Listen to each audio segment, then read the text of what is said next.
Hey guys, we're back, and we're not in my dining room. No, we're not. No, we're not. Yeah, it's exciting though. Finally. I know we're not in the dining room. This is really fun. We have somebody new here today with us. Yes. Tell us who you are. Hi. Why are you so surprised? I don't know. I wasn't ready to. You know what? I think wasn't ready he to was exist surprised today. at how quickly we started. That was amazing. He's like, "What? Adam, you've been sitting here with us for like 30 minutes. Okay, clearly this is Adam. I'll hand it over to him. Go ahead. Hi, I'm Adam Al-Sirgany, and I am the Acquisitions and Developmental Editor for the independent press SFWP. I am also the author of More Hell, which is coming out on August 19th with Whiskey Tip Books. And I teach developmental editing for the UCLA Extension Writing Certificate Program in writing, editing, and publishing. That's amazing. And it's Adam Al-Sirgany with a gim, in case you guys were wondering. Adam Al-Sirgany. Are you just trying to point out that he's Egyptian American? Absolutely. Okay. Yeah. This is a win for you guys. Absolutely. You guys know, I always say I love to do it for my people, all people. Okay.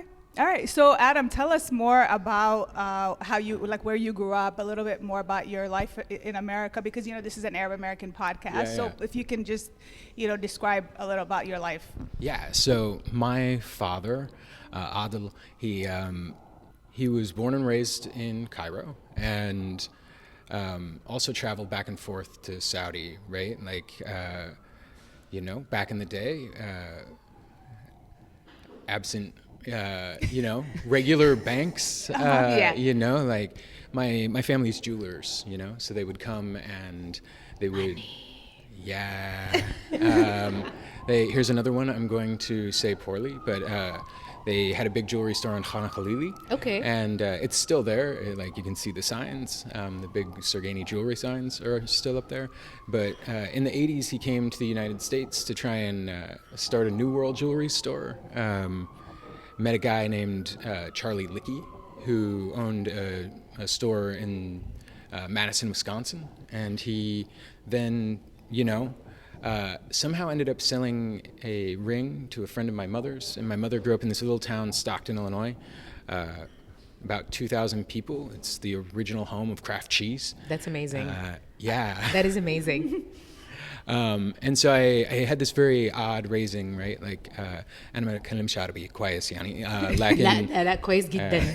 كويس جدا. Good for you, man. Good for you. But, you know, I learned to pray. We'd go to the mosque in Rockford, but we also like grew up on a hog farm. So very wow. big contrast. You know?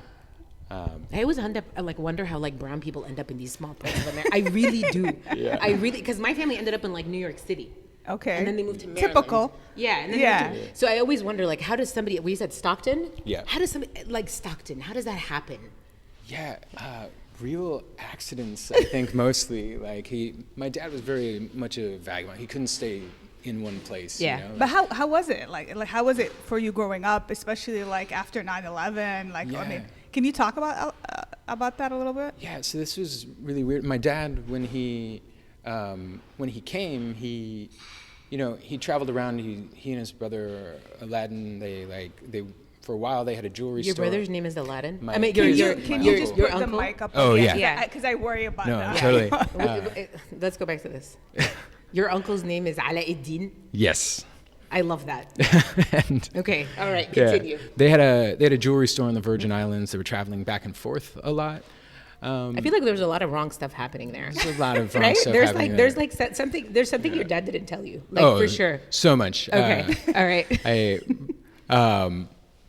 Yes, a lot of Yeah. things going on there, but they, you know, there was a family in that town of Russian people named Sergey, and so like most people thought I was part of this family Yeah. of Okay. Sergeys, but my father, you know, after 9/11 he got much more religious after that. I think it was kind of a reflexive response, but I also, you know, I have some relatives who moved to New York, and that really troubled him for a while. But he was also working at Zales at that point, you know, and he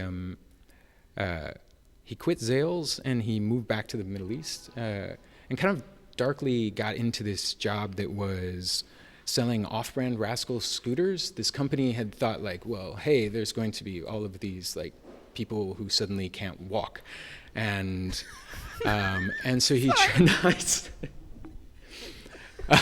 Sorry, that's crazy. Yeah, but I love that's it. a lot. Yeah.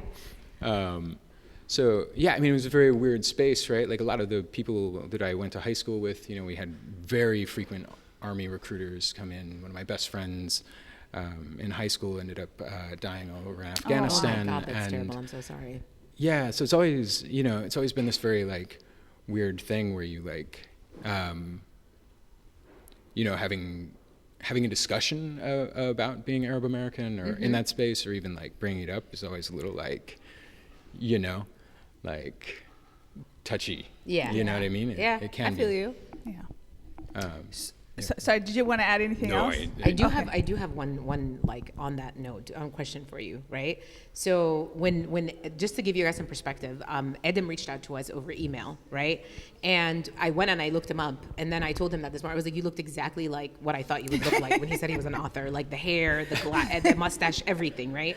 The picture on Instagram though, you only had a mustache. I was like, this is exactly when I think author, that's exactly what I look like. But I'm interested to know, like, one, how did you find us? Right? Yeah. 2, how did you start writing? And you don't have to answer in any which, you know, like order, but like I'm really interested to find out like what pushed you to start writing. So we can talk about that first, and then like, you know, it's funny because you just said something which made me think of this question, like talking about being Arab American super touchy, but we're like two very Arab American ass people. Like we are. Yeah, we are. Yeah. So yeah, but go ahead.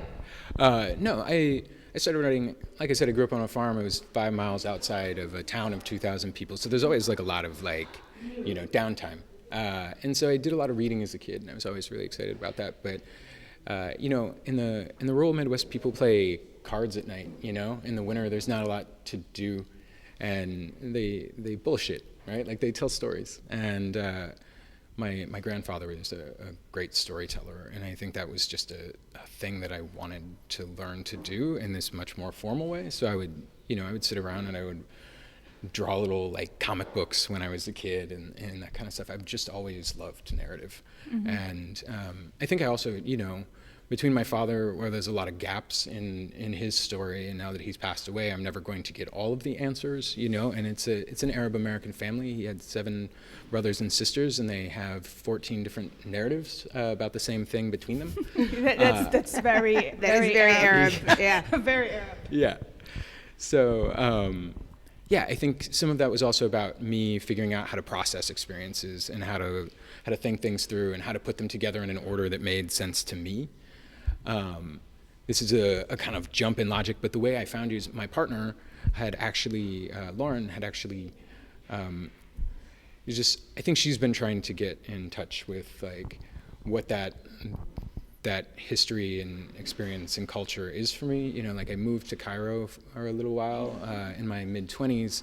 I like, you know, I spent a lot of time in Tucson where I went to grad school, and there's a big Arab American community there. A lot of my Saudi family is there. And You have Saudi family too? yeah. Man, look at you, elusive, Mr. Worldwide. Yeah.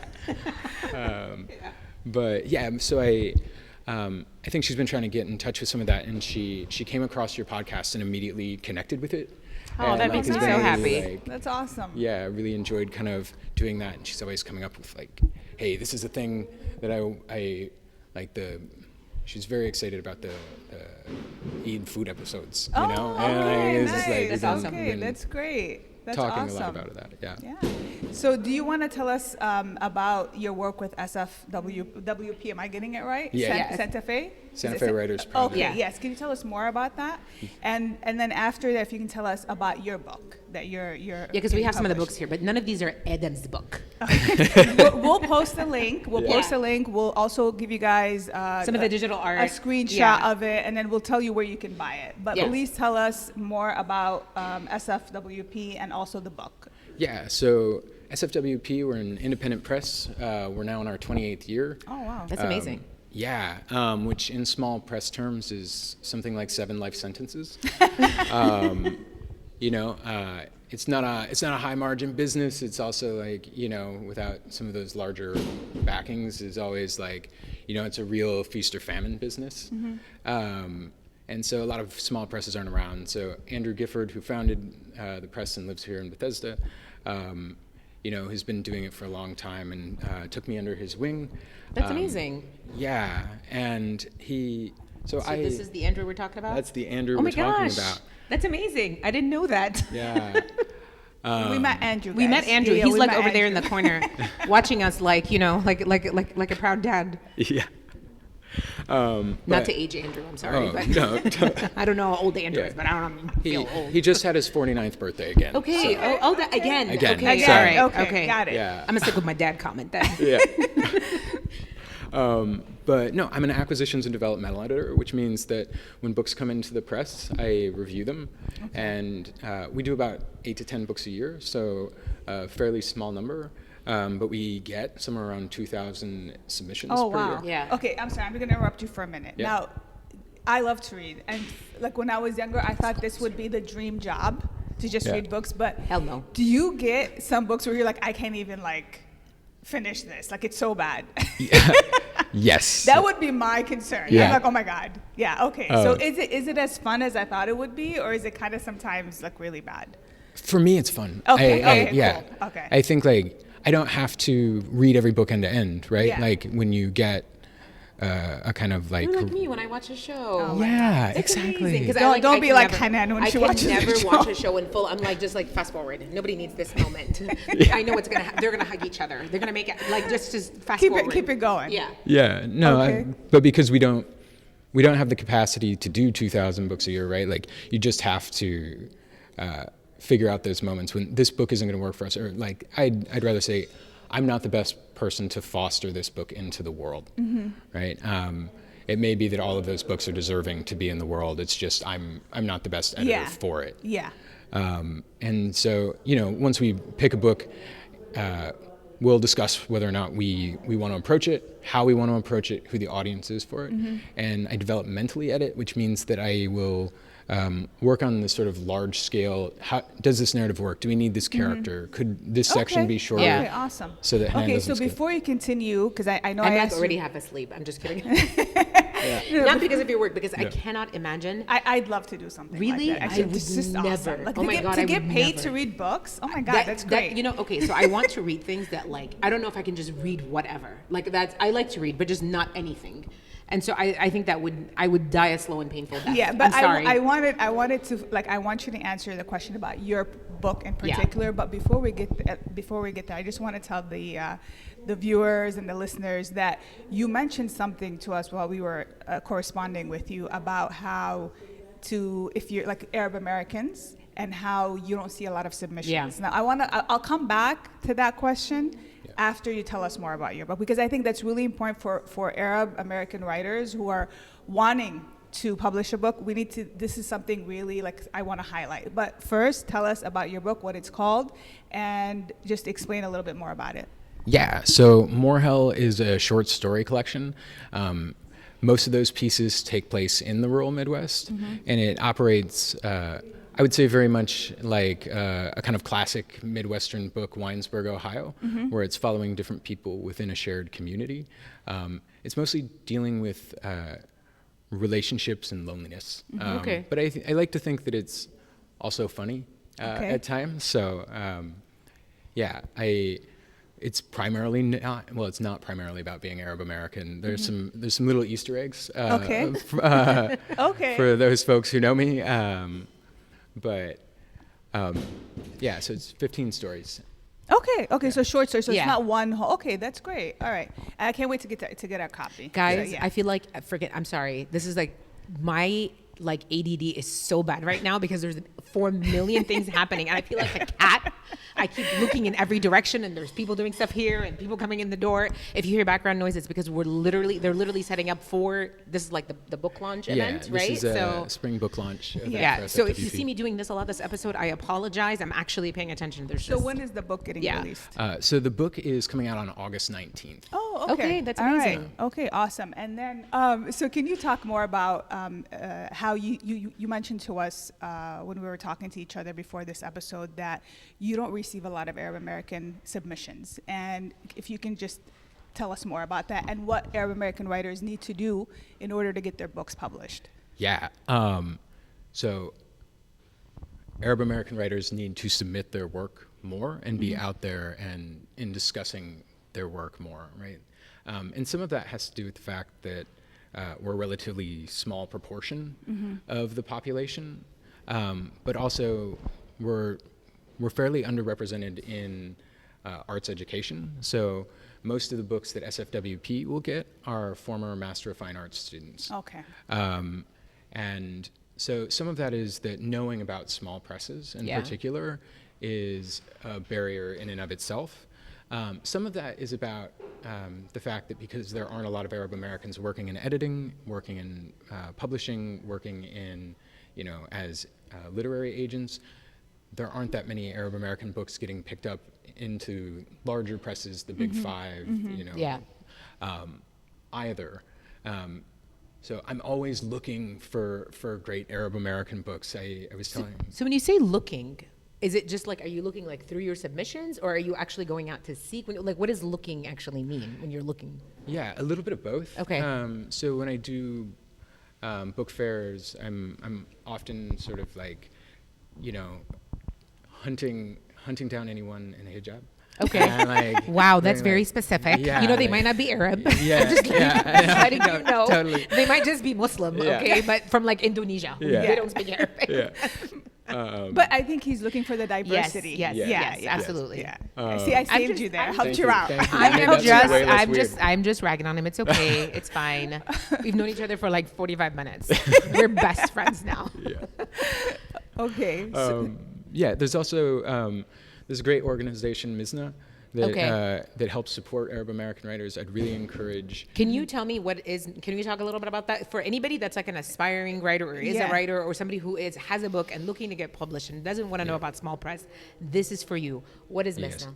MISNA is a nonprofit organization that provides resources for Arab American writers, events on things like publishing. They do a film festival.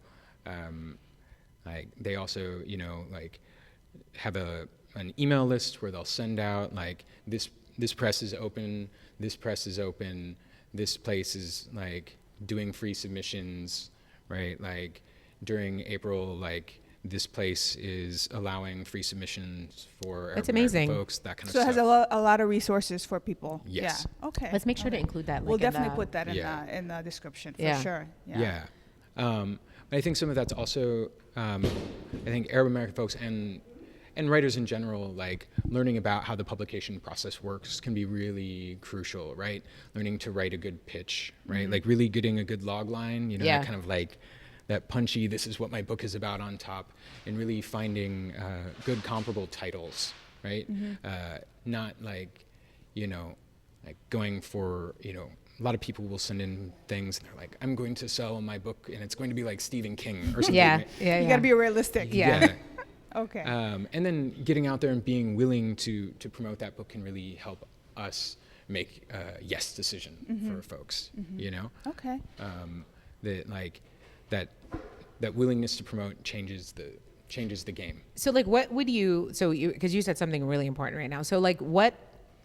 So if I'm somebody who's looking to do a submission, right? Like what is something besides like that punchy intro that you're talking about? What is something that like a book that because these books sitting on the table, these are books that you've edited, right? Like this one's in process.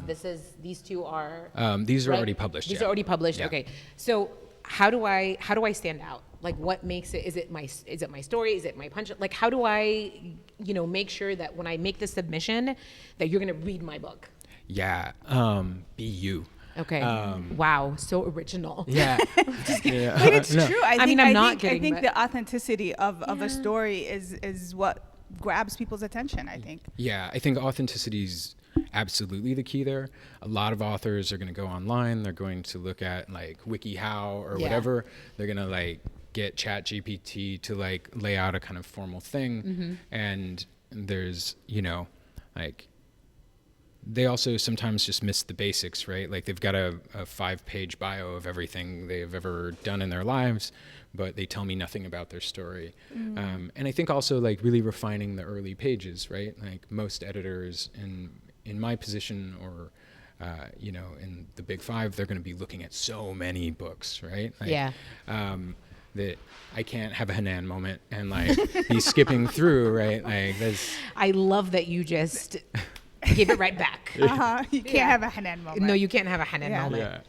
yeah. But I think that especially with those early pages, right?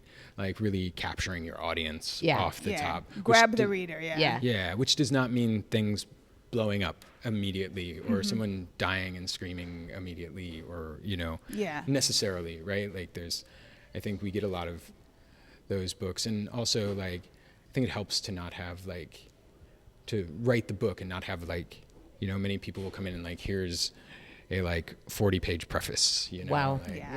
Yeah. Okay. So get the attention. Yeah. And be authentic. Yeah. Yes. To who you Yeah. are. Okay. 100%. All right. But so you definitely advise Arab Americans to try to submit more, right? Yes. Yeah. You 'cause- guys heard yeah, it here yeah, first. Exactly. Everybody go look for Adam Al-Sirgany. Yes. Adam Al-Sirgany. At SFWP. At go look at SFWP. We're gonna put all these links in there. Yeah, go look at SFWP if you have a book and you're trying to get published. Not be self-published. So I'm gonna go back to your book. Yeah. Yeah. So what? It's 15 short stories, right? Yes. Yeah. What's one story from there that you can talk to me about? Like tell our audience or Like a or- teaser. yeah. Yeah, so one of my favorite stories in there is called Gracie's story, and Okay. Gracie recurs in a couple of the stories, but it's from her perspective. She lives in a home for autistic folks, Okay. and she's talking about getting in what she describes as a domestic dispute with her boyfriend, but ما it's فيش boyfriend ما عندناش. yeah. We don't do that. yeah. Okay. This is fiction. It's fiction. And so Gracie is, she's actually the one who hit him. And it's a kind of long form Is Gracie story. Egyptian? She's not. She's not. It sounds Egyptian. Yeah. No offense. No, totally. But yeah, it's kind of a comedic story about love and difficulty, and like it's told as an over literalization of the idea of having a glass house where she's imagining people watching her have this conflict. Okay, so sorry, but like not to interrupt, but like the name of the title of your book, More Hell. Yes. Listen, the world is already hell, man. Yeah, seriously. Like that you just- title, I know. I'm just like, damn, like I don't want more hell. Yeah. Like I what's don't going either. on? Can you tell us more why you came up with that title? Yeah, so it actually comes from a labor organizer, Okay. who's a farm labor organizer, Mary Yellen Lease.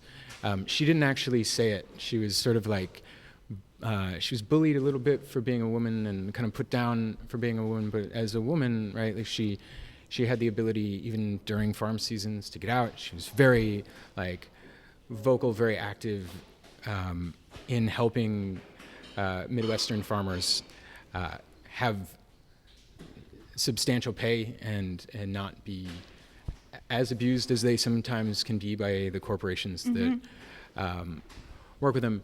She was fallaciously quoted as in a newspaper as saying, "Raise less corn and more hell." And when she was asked about that line, she said, "I didn't actually say that, but it's a right good bit of advice." Okay. All right. All right. Awesome. I like that. Okay. Now, did you want to tell us, like off of the book, we're not talking about the Sure. book now, but can you tell us more about what the similarities are between Arab Americans and people in rural America? Yeah. Somebody who has firsthand experience. Exactly. Yeah. So I would say one big one is going to be, my father is a jeweler, and size of jewelry is a key one. Just Similar tastes, Yeah. I guess. yeah, Yeah. like big chunky gems and costume jewelry, big in the Midwest, or they were when I was growing up, Okay. for sure. Also, I mean, they can both be fairly conservative cultures, right? My parents got along fairly well because, like sexually in terms of drinking, like, in terms of sort of how they imagined raising a family as being a tight-knit unit, they connected on those levels, right? Church going, and mosque going can be Yeah. very Very similar. cultures. Yeah, yeah. So in that way, and you know, up until the second Bush administration, I think also, like, at least when I was growing up, there was a big, a lot of the Arab Americans I knew were fairly conservative voters, right? Like, Okay. obviously that's changed a lot Yeah. in the last few years, but I think economically, a lot of similar perspectives about like how to manage money, how to deal with money, you know, and I think that absent some of the other obvious cultural problems we've run into, that Yeah. remains fairly true. Okay. All right. Hannah, do you have any other questions? No. I keep watching guys, I'm a freaking cat. This is so bad. Your ADHD's like really kicking in It right is now. really I mean, like, you today. gotta tune it out. I know I do my best. I feel a little judged today. I am doing my best. We're not in my dining room. I don't know if you're doing your best. I'm doing my best. We're not in my dining room. We're outside. There's a lot happening, and I think this is like the first time ever that I came to anybody's like book launch event. So I'm super excited about And you it. know what? Like this, I gotta tell you. Like when she told me I'm gonna come pick you up at 9:30, I'm like, what? We don't do this on a Sunday, so you should feel very, very I'm like. it's my Saturday. Like I tell my kids not to even join sports. I on woke the up at weekend. 8. I don't wake up at 8 for work. That's true, dude. I'm always late to work. You know. I don't know about late, but I'm like always I late like to to do work. like what I refer to as core. Core is like 10 to 3. Like that's when everybody 10 to is 3. everybody's online and you know. What we're awake. trying to say is this interview means a lot to Yeah. us, and we really appreciate you speaking with us, taking the time.